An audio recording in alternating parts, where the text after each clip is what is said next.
서울의 번화한 강남 레스토랑. 하얀 셰프복을 입은 민지가 완벽한 플레이팅을 마무리하고 있다. 그녀의 손끝에서 탄생하는 요리는 예술작품 같았다.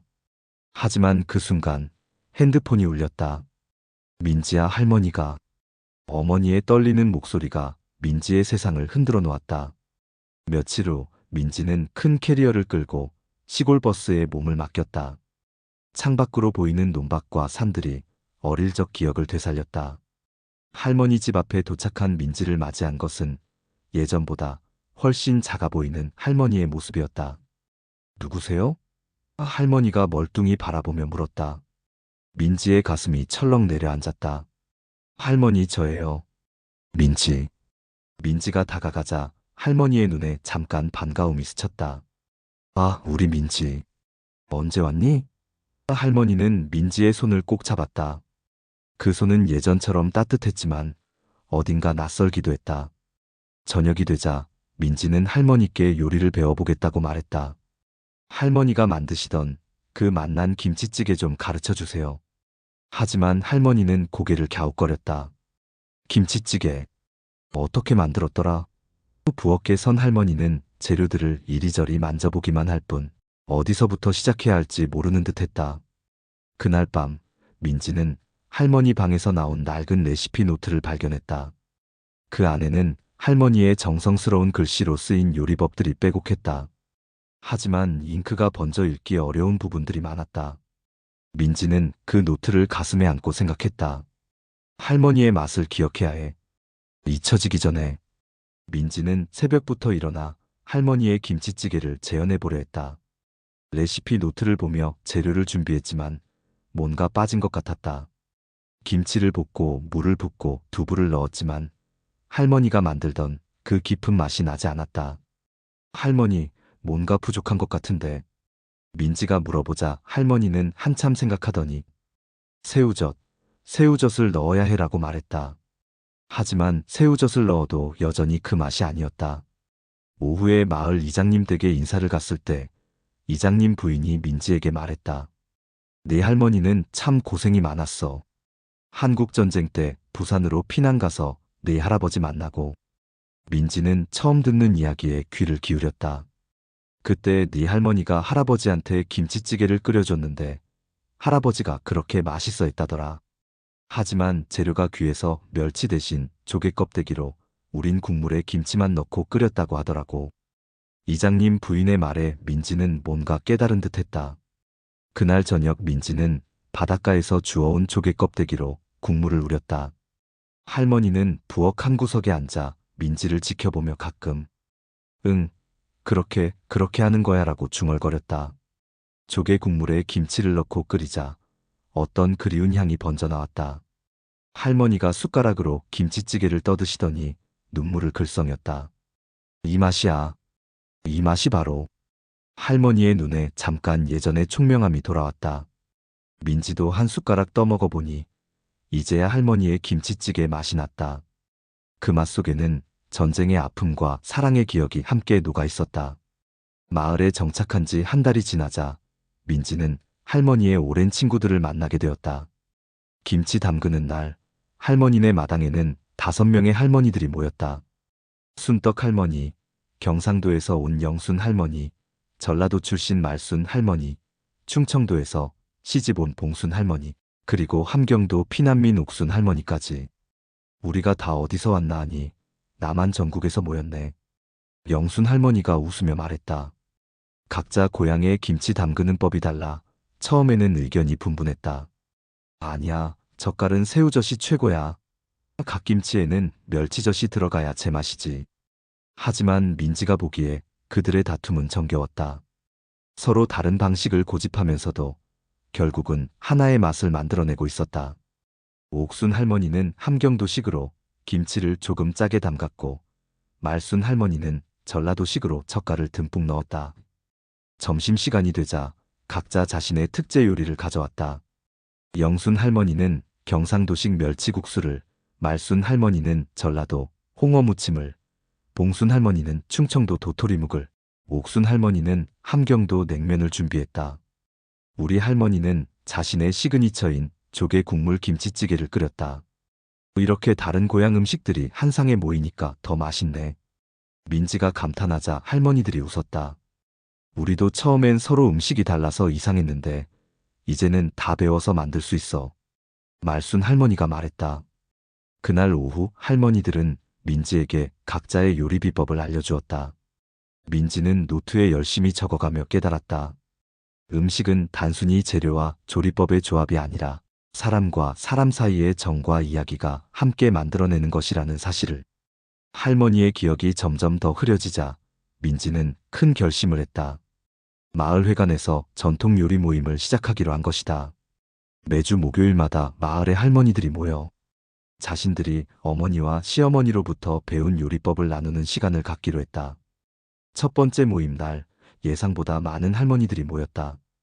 10명이 넘는 할머니들이 각자의 레시피와 재료를 들고 왔다. 오늘은 우리 시어머니가 해주시던 갈비찜을 만들어 볼게요. 영자 할머니가 앞에 나섰다. 우리 시어머니는 경북 안동 분이셨는데 갈비찜에 꼭 대추와 밤을 넣으셨어. 단맛이 은은하게 배어서 그렇게 맛있었지. 영자 할머니의 이야기를 들으며 다른 할머니들도 자신들의 기억을 떠올렸다. 우리 어머니는 전주 분이셨는데 갈비찜보다는 갈비탕을 자주 끓이셨어. 물을 크게 썰어 넣고 된장을 한 숟가락 넣으시더라고.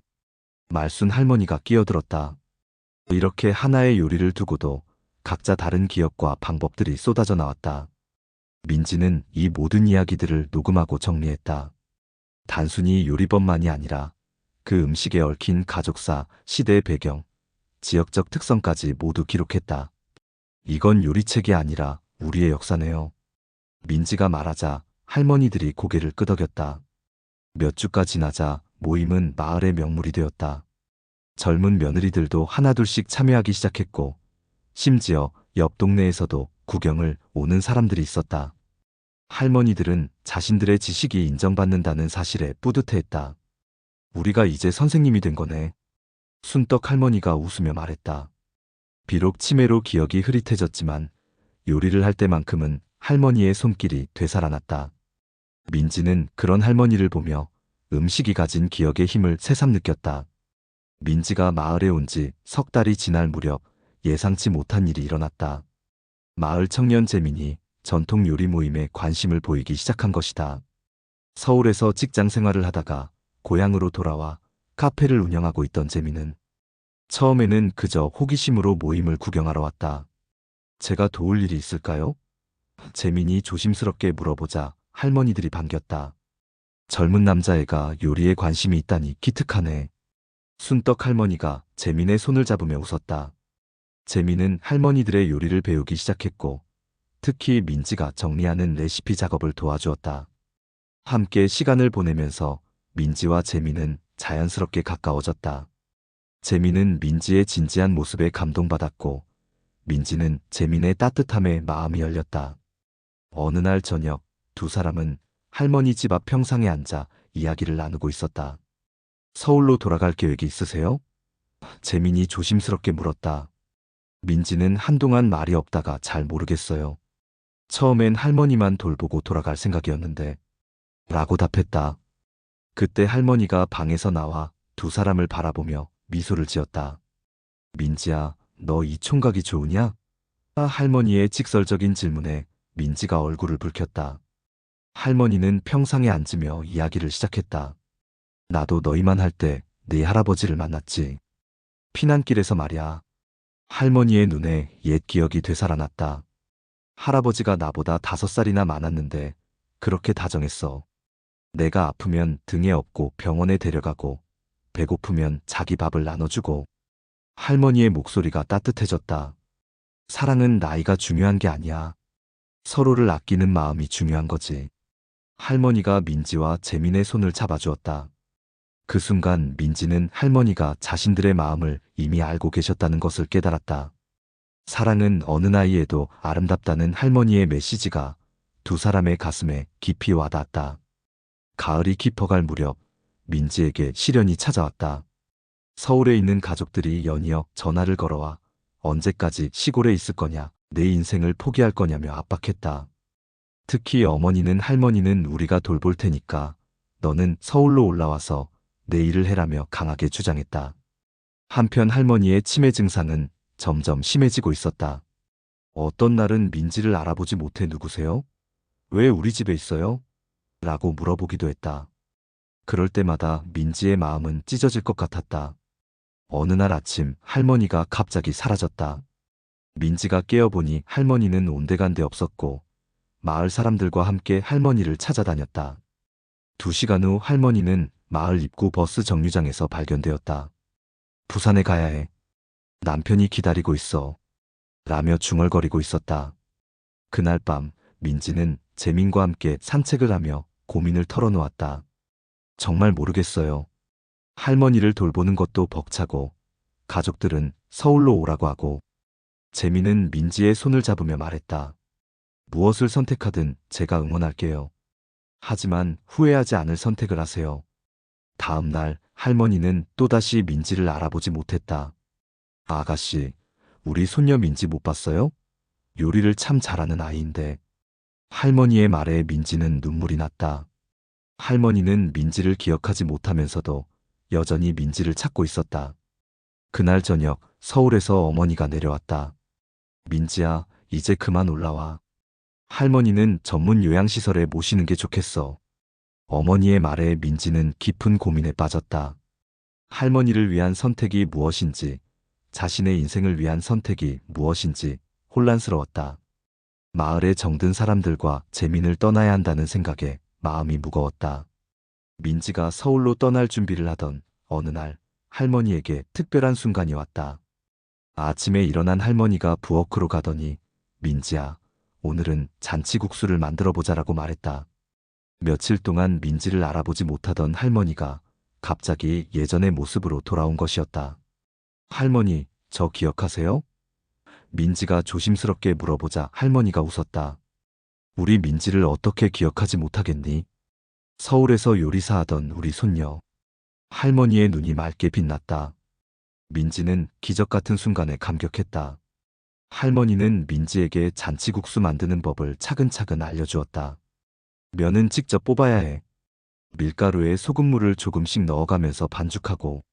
할머니의 손놀림은 여전히 능숙했다. 국물은 멸치와 다시마로 우리돼. 너무 진하면 안 되고 너무 맹맹해도 안 돼. 이 잔치국수는 네 할아버지와 결혼할 때 시어머니가 처음 가르쳐 주신 거란다. 할머니가 면을 뽑으며 말했다. 결혼식 다음 날 아침에 손님들께 대접하려고 새벽부터 만들었지. 그때 얼마나 떨렸는지 몰라. 오후에 마을 사람들이 하나둘씩 모여들었다. 민지가 서울로 떠난다는 소식을 들은 것이다. 그냥 보낼 수는 없지. 영순 할머니가 말하며 각자 음식을 준비해왔다. 어느새 할머니 집 마당에는 마을 잔치가 벌어졌다. 할머니는 직접 뽑은 면으로 잔치국수를 끓였다. 맑은 국물에 쫄깃한 면이 어우러진 국수는 정말 일품이었다. 이 맛, 할머니가 만든 진짜 잔치국수네요. 민지가 감동하며 말했다. 저녁이 되자 할머니가 민지의 손을 잡았다. 민지야, 할머니가 다 기억 못할 수도 있어. 하지만 네가 여기 있었다는 것, 할머니 요리를 배워간다는 것만은 절대 잊지 않을 거야. 할머니의 눈에서 눈물이 흘렀다. 그날 밤은 할머니와 민지의 마지막 요리 수업이었고 동시에 가장 소중한 시간이었다. 할머니가 평화롭게 세상을 떠난 것은 그로부터 한 달 후였다. 잔치국수를 만들던 그날 이후로 할머니는 다시 민지를 알아보지 못했지만 가끔 부엌에서 요리하는 흉내를 내며 행복해했다. 어느 날 아침 할머니는 꿈속에서처럼 조용히 눈을 감으셨다. 장례를 치른 후 가족들은 할머니 집을 정리하려 했다. 하지만 민지는 다른 생각을 하고 있었다. 이 집을 그대로 두고 싶어요. 할머니의 부엌을 그대로 보존하면서 전통 음식을 가르치는 공간으로 만들고 싶어요.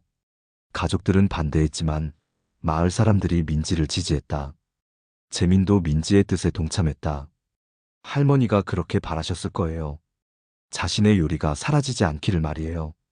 결국 민지는 서울로 돌아가지 않고 마을에 남기로 결심했다. 몇 달 후 순덕할매 전통 음식점이 문을 열었다. 하지만 이곳은 단순한 음식점이 아니었다. 마을 할머니들이 선생님이 되어 전통 요리를 가르치는 문화 공간이었다. 매일 오전에는 요리 수업이, 오후에는 전통 음식을 맛볼 수 있는 시간이 마련되었다. 첫 수업에는 서울에서 온 젊은 주부들부터 외국인 관광객까지 다양한 사람들이 참여했다. 영순 할머니는 경상도 음식을, 말순 할머니는 전라도 음식을, 각자의 전문 분야를 가르쳤다. 민지는 전체적인 진행을 맡으며 할머니들의 이야기를 기록하고 정리했다. 할머니, 이렇게 하는 게 맞나요? 젊은 며느리가 김치를 담그며 물어보자 영순 할머니가 웃었다. 맞고 틀린 게 어디 있나? 정성이 제일이야. 할머니들은 자신들의 지식을 전수하는 일에 보람을 느꼈다. 저녁이 되면 민지는 할머니 방에 앉아 할머니의 레시피 노트를 정리했다. 이제 그 노트는 두꺼운 책으로 만들어질 예정이었다. 재민이 옆에서 도와주며 말했다. 할머니가 보시면 정말 좋아하실 거예요. 민지는 창밖을 바라보며 생각했다. 할머니의 레시피는 단순한 요리법이 아니었다. 그 안에는 사랑과 기억, 전통과 문화, 그리고 세대를 잇는 따뜻한 마음이 담겨 있었다. 이제 그 마음이 더 많은 사람들에게 전해질 것이었다. 할머니의 부엌에서 시작된 작은 씨앗이 큰 나무가 되어 많은 이들에게 그늘을 만들어주고 있었다.